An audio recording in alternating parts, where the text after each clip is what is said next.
We go into communion the ushers come down. Let me give you a little sermonette about the blood of Jesus Christ. Are you glad about the blood of Jesus Christ? As when we partake of communion, we're choosing the most powerful weapon ever released on mankind to have, and that's the power of the blood of Jesus Christ.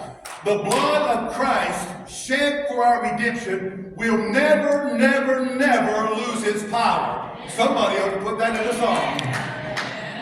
Until you understand the power of the blood, the purity of the blood, the purpose of the blood, and the protection of the blood, you'll never understand the history of the world or God's plan for mankind. The crimson stream of blood begins at the gate of Genesis.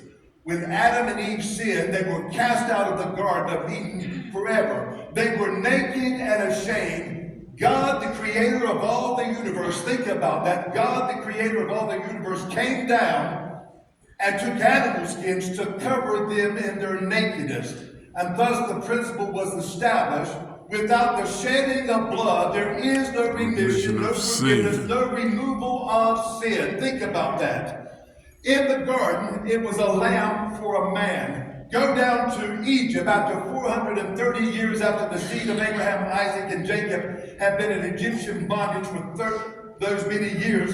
God instructed Moses and the children of Israel to take a lamb and put the blood of the doorpost, and that night was the Passover. It was a lamb for a family. Travel in the wilderness with Moses and the children of Israel for 40 years, and every year at Passover, to remember Passover, what God had brought, how God brought them out of Egyptian bondage at Passover, they would take a lamb for a nation to remove their sin for that year. 2,000 years later, standing in the Jordan River, John the First Baptist